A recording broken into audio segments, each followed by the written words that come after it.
매일 성경 묵상을 돕는 해설 가이드입니다. 안녕하세요. 묵상 코치입니다. 함께 읽고 나눈 말씀은 전도서 5장 1절에서 7절까지 말씀입니다. 전도자는 하나님을 예배하며 기도와 서원을 하는 데 있어서 주의해야 될 부분을 경고합니다. 하나님과 관계에서 사람이 가져야 될 마땅한 태도는 근본적으로 하나님을 경외하는 것입니다. 4장이 조금 더 나은 삶에 대한 철학적 반성이었다면 5장은 훈계와 지시의 오절을 지닙니다. 1절에서 7절에 있겠습니다. 너는 하나님의 집에 들어갈 때 내 발을 삼갈지어다. 가까이 하여 말씀을 듣는 것이 우매한 자들이 재물을 드린 것보다 나으니 그들은 악을 행하면서도 깨닫지 못함이니라. 너는 하나님 앞에서 함부로 입을 열지 말며 급한 마음으로 말을 내지 말며 하나님은 하늘에 계시고 너는 땅에 있음이라. 그런즉 마땅히 말을 적게 할 것이라. 걱정이 많으면 꿈이 생기고 말이 많으면 우매한 자의 소리가 나타나느니라. 내가 하나님께 소원하였거든 갚기를 더디게 하지 말라. 하나님은 우매한 자들을 기뻐하지 아니하시나니 소원한 것을 갚으라. 소원하고 갚지 아니하는 것보다 소원하지 아니하는 것이 더 나으니 내 입으로 내 육체가 범죄하게 하지 말라. 천사 앞에서 내가 소원한 것이 실수라고 말하지 말라. 어찌 하나님께서 내 목소리로 말미암아 진노하사 내 손으로 한 것을 멸시하게 하랴. 꿈이 많으면 헛된 일들이 많아지고 말이 많아도 그러하니 오직 너는 하나님을 경외할지니라. 1절에서 7절은 예배 생활의 조언으로 하나님을 경외하러 얘기를 합니다. 오늘 본문은 하나님과 사람의 관계를 긴밀하게 연결해주는 예배 생활 중에서 예배, 기도, 서원의 주제를 다룹니다. 특히 이 단락에서 자주 등장하는 단어는 하나님과 더불어 입, 말, 서원, 꿈 등으로서 대부분 말과 관련하여 예배자가 하나님 앞에 어떤 태도를 갖고 어떻게 행동해야 지혜로운지를 경고하며 조언합니다. 본문의 전반적인 내용과 함께 염두해야 될 점은 1장에서 4장의 문맥을 고려할 때 오늘 본문이 단순히 예배에 대한 조언만이 아니라 하나님의 주권적 통치와 그 통치 아래 헛된 세상에서 사람이 갖는 한계를 인정하라는 암시를 포함한 것입니다. 전도자는 우리에게 영적 생활이 있어서 거짓 예배를 경고하고 하나님을 참되게 예배하라고 지도합니다. 하나님의 집에 들어갈 때 발을 삼가라는 조언은 하나님을 예배하러 성전에 가는 마음의 태도에 주의를 기울이라는 뜻입니다.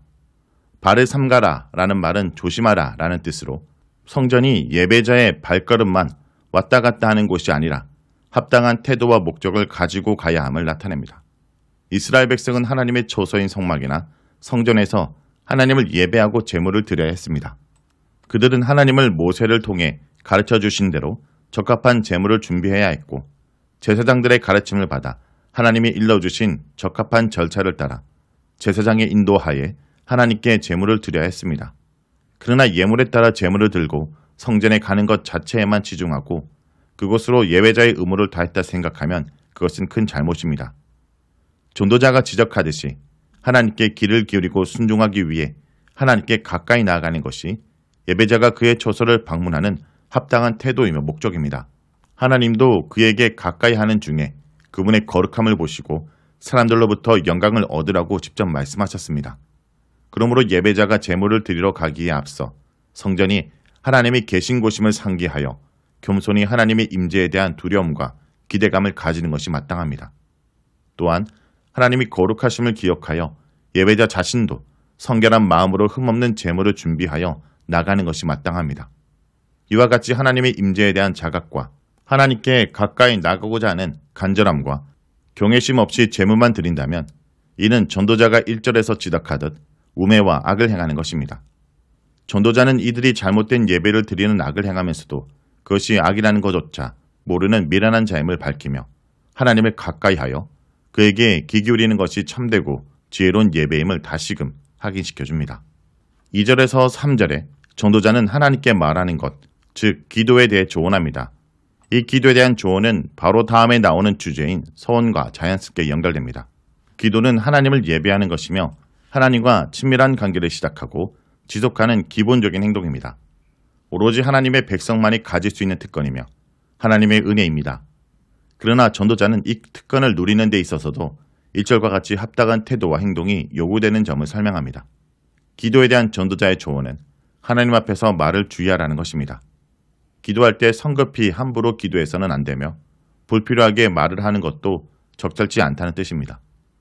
전도자는 그 이유로 하나님은 하늘에 계시고 기도하는 자는 땅에 있음을 언급합니다. 여기서 전도자의 의중을 명확히 알기란 쉽지 않습니다. 하늘과 땅을 대조하여 하나님과 인간 사이의 막대한 신분 차이와 거리 차이를 가리키는 것일 수도 있습니다. 인간 세상에서도 지가 낮은 자가 높은 자에게 말할 때 상대에 대한 두려움을 갖고 함부로 말하지 않으며 말을 절제하려고 애쓰지 않습니까? 더구나 하나님은 온 세상을 통치하는 신이시고 우리는 그분의 피조물이므로 이를 인식하여 하나님에 대한 경외심을 갖고 진지하게 기도할 수 있어야 한다는 의미도 포함되었을 것입니다. 기도에 대한 전도자의 경고는 예수님의 경고와도 연결됩니다. 예수님은 남에게 보이려는 가식적인 기도와 증언보언하는 기도를 책망하심으로써 하나님께 집중하여 진심과 절제가 깃든 기도를 하라고 조언하셨습니다. 이처럼 전도자와 예수님의 경고는 성급하고 장한 기도가 하나님께 적절하지 못하므로 여기서 하나님의 우매함이 드러나야 한다고 말해줍니다. 한편 예수님은 경고의 이유로 하나님이 이미 우리가 무엇을 구할지 아시기 때문이라고 설명하시며 하나님의 능력을 강조하셨습니다. 4절에서 7절은 서원에 대한 조언을 하고 있습니다. 전도자는 기도에 더불어 서원에 대해 언급하며 서원한 경우 서원을 꼭 갚으라고 경고합니다. 여기서 전도자는 서원이 하늘에 계신 하나님께 하는 약속이라는 점을 강조합니다. 하나님은 우주를 창조하시는 분이며 전능함으로 다스리는 분이지만 인간은 한정된 공간에 살며 제한된 능력을 지닌 자임을 인정해야 한다는 의미입니다. 인간으로서 한 사람이 다른 사람에게 약속을 할 때도 신중해야 함이 당연한데 우리의 창조자이며 전능자이신 하나님께 서원할 때는 얼마나 더 신중해야겠습니까? 감정에 치우쳐 섣부른 서원을 하거나 서운한 것을 가볍게 여긴다면 서원을 아예 안 하는 것이 더 낫습니다. 하나님의 이름으로 거짓을 맹세하거나 변명하거나 서원을 행치 않는 것은 하나님과 그 이름을 욕되게 하는 행위이기 때문입니다. 실제적으로 서원은 서원자로 하여금 여러 혜택을 누릴 수 있는 기회를 줍니다. 서원하는 자는 그 서원을 통해 자신이 하나님을 신뢰하며 그의 능력을 인정하고 있음을 나타낼 수 있습니다. 그 약속을 통해 하나님과 더 친밀한 관계에 이르기를 기대할 수도 있습니다. 서원이 이루어지는 과정을 통해 하나님의 놀라운 기적과 응답을 기대하고 경험할 수 있습니다. 또한 하나님과의 약속을 지킴으로써 자신의 신실함과 진실함이 그리고 하나님에 대한 충성과 헌신을 증명할 수 있습니다. 이것의 적절한 예는 서원한 대로 사무엘을 하나님께 드린 한나에게서도 찾아볼 수 있습니다. 그렇지만 서원의 특권을 누리는데 때로 위험과 대가가 따릅니다. 이따의 경우는 전쟁 승 후 돌아올 때 자기를 맞으러 나온 것, 즉 사람을 번제로 바치겠다는 섣부르고 우매한 서원을 했고 하나님이 원하지 않는 서원을 자기의 임의대로 하고 신앙이 아닌 자신의 신념대로 끝까지 밀어붙여 자기 딸을 번제로 바치는 대가를 치러야 했습니다. 이처럼 서원을 하고 서원을 지킨 데 있어서 지혜롭고 합당한 태도와 행동이 따르지 않으면 이 특권은 우매와 범죄에 이르는 길이 되며 하나님의 진노와 심판을 살 수 있습니다. 민수기 30장에서는 몇 가지 서원을 무효화할 수 있는 예를 기록했지만 본문 4절에서 6절뿐 아니라 신명기 23장 21절에서 23절에서도 하나님께 서원한 것을 갚지 않으면 이는 분명히 죄임을 확실하게 밝히고 있습니다. 서원은 선택이지 의무가 아님을 명심해야 합니다. 한편 전도자는 참된 예배 생활에 있어서 무슨 일이나 걱정에 사로잡혀 있는 것, 이로 인해 필요 없는 생각이나 꿈에 집중하거나 의지하는 것, 성급하고 많은 말을 하는 것은 모두 우매하고 헛되다 말합니다. 전도자는 하나님을 향한 예배자에게 근본적으로 필요한 것은 다름 아닌 하나님을 경외하는 마음임을 강조하고 조언합니다. 자, 여기까지가 전도서 5장 1절에서 7절까지 말씀입니다. 오늘 말씀을 통해 우리는 무엇을 묵상하고 적용해야 할까요? 말씀을 듣는 일이 우매자의 제사보다 낫습니다. 예배 드리는 사람이 하나님 말씀에 귀를 기울이지 않고 하나님의 뜻을 행하지 않으면 그 예배는 무가치합니다. 우리는 예배 시간에 집중해서 말씀을 듣고 또 들은 말씀대로 순종하고 있습니까? 이것은 매일 묵상 생활에서도 똑같이 적용됩니다. 묵상을 하는 것에 만족하지 않고 받은 말씀을 생활에 적용하는 것이 중요합니다. 자신을 온전히 드리지 않고 행하는 모든 종교 생활은 빈 껍데기에 불과합니다. 오늘도 하나님을 경외하는 마음으로 하나님 말씀에 귀를 기울이고 살아가는 주의 백성들이 되길 간절히 기도드립니다.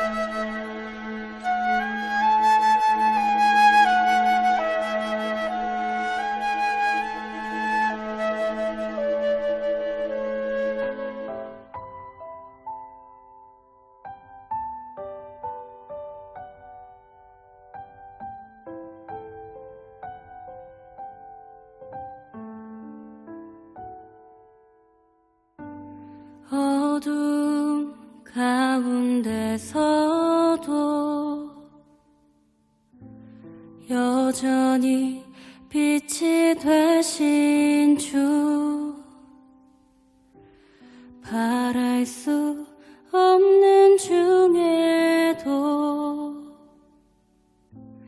바라고 믿게 하시는 주, 주님만 나의 빛, 주님만 내 소망, 주님만이 생명의 빛,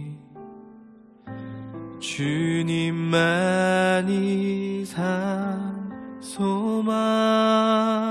모든 고난과 고통 중에 주가 함께 하시니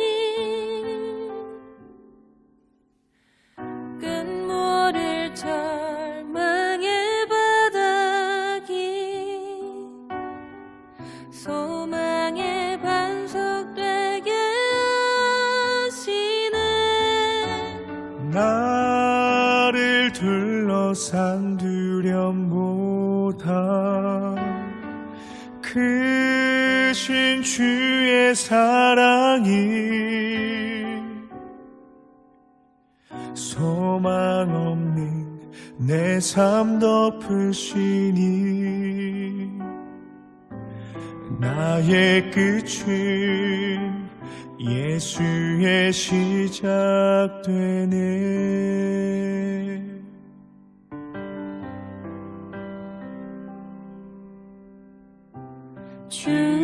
주님만 나의 빛,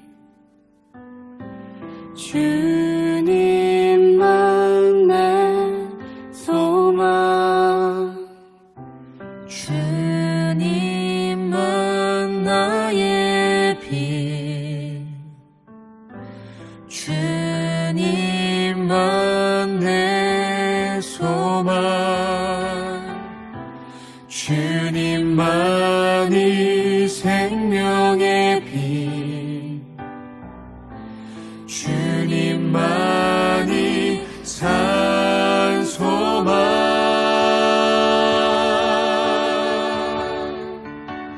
모든 고난과 고통 중에